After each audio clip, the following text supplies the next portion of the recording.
മുത്തുമണീസിൻ്റെ പുതിയൊരു വീഡിയോയിലേക്ക് എല്ലാവർക്കും സ്വാഗതം. ഇന്ന് കോഴിമുട്ട വെച്ചിട്ട് നല്ലൊരു അടിപൊളി റെസിപ്പിയാണ് കേട്ടോ കാണിക്കാൻ പോകുന്നത്. ഈ ഒരു ഐറ്റം മാത്രം മതി കേട്ടോ. ഒരു പ്ലേറ്റ് നിറയെ ചോറിനും വേറെ ഒരു കറിയുടെ ആവശ്യമില്ല കേട്ടോ. അപ്പോൾ ഇതെങ്ങനെയാണ് ഉണ്ടാക്കാൻ നോക്കാം. ഇതിന് വേണ്ടിയിട്ട് 2 കോഴിമുട്ട എടുത്തിട്ടുണ്ട്. പിന്നെ ഒരു വല്യുള്ളി, ഒരു തക്കാളി, കുറച്ച് കറിവേപ്പില, ഇഞ്ചി, വെളുത്തുള്ളി, മസാലപ്പൊടികൾ, മുളക് പൊടി, മഞ്ഞൾപ്പൊടി, ആവശ്യത്തിനുള്ള ഉപ്പ് കേട്ടോ. മുളക് പൊടി കൂടുതൽ എരി വേണമെന്നുണ്ടെങ്കിൽ അതിനനുസരിച്ച് ചേർത്ത് കൊടുക്കുക. പിന്നെ ഒരു സ്പൂൺ കടുക് എടുത്തിട്ടുണ്ട്. ഇനി കോഴിമുട്ടയിലേക്ക് ഒരു നുള്ള ഉപ്പ് ചേർത്ത് കൊടുത്തിട്ട് നന്നായിട്ടൊന്ന് അടിച്ചെടുക്കാം കേട്ടോ. എന്നിട്ടിത് മാറ്റി വെക്കാം.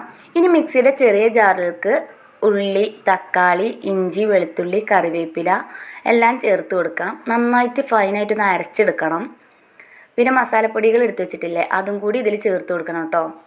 ഉപ്പ്, മഞ്ഞൾപ്പൊടി, മുളക് പൊടി അതും കൂടി ചേർത്തതിന് ശേഷം നന്നായിട്ട് ഒട്ടും വെള്ളമൊന്നും ചേർക്കാതെ നന്നായിട്ടൊന്ന് അരച്ചെടുക്കാം. ഇനി ഒരു പാൻ വെച്ച് കൊടുത്തിട്ട് ഈ കോഴിമുട്ട ഒന്ന് ചിക്കി എടുക്കണം കേട്ടോ. നല്ല ചെറിയ ചെറിയ കഷ്ണങ്ങളാക്കരുത്.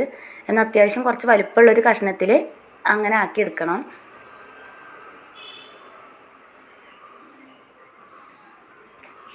നന്നായിട്ടൊന്ന് കോഴിമുട്ടൊക്കെ ഒന്ന് വെന്ത് കിട്ടണം കേട്ടോ.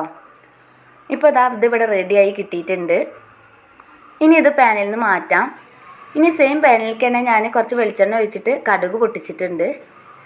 ഇനി ഈ അരച്ച് വെച്ചിട്ടുള്ള അരപ്പും കൂടി അതിൽ ചേർത്ത് കൊടുത്തിട്ട് അതിൻ്റെ പച്ചമണമൊക്കെ ഒന്ന് മാറിയിട്ട് എല്ലാം ഒന്ന് ജസ്റ്റ് കുറച്ച് നേരം ഒന്ന് വഴറ്റി കൊടുത്താൽ മതി. അതിൻ്റെ പച്ചമണമൊക്കെ മാറിയിട്ട് ഒന്ന് വേവാൻ വേണ്ടിയുള്ള രീതിയിൽ ഒന്ന് വഴറ്റി കൊടുക്കാം.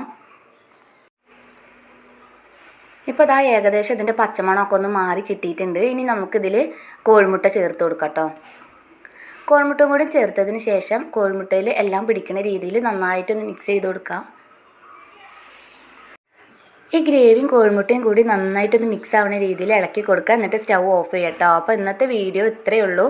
വീഡിയോ എല്ലാവർക്കും ഇഷ്ടമായി എന്ന് കരുതുന്നു. എല്ലാവരും ഇത് ട്രൈ ചെയ്ത് നോക്കിയിട്ട് ഫീഡ്ബാക്ക് അറിയിക്കണം. നാളെ മറ്റൊരു വീഡിയോയുമായി നമുക്ക് വീണ്ടും കാണാം. അതുവരെ ബൈ ബൈ.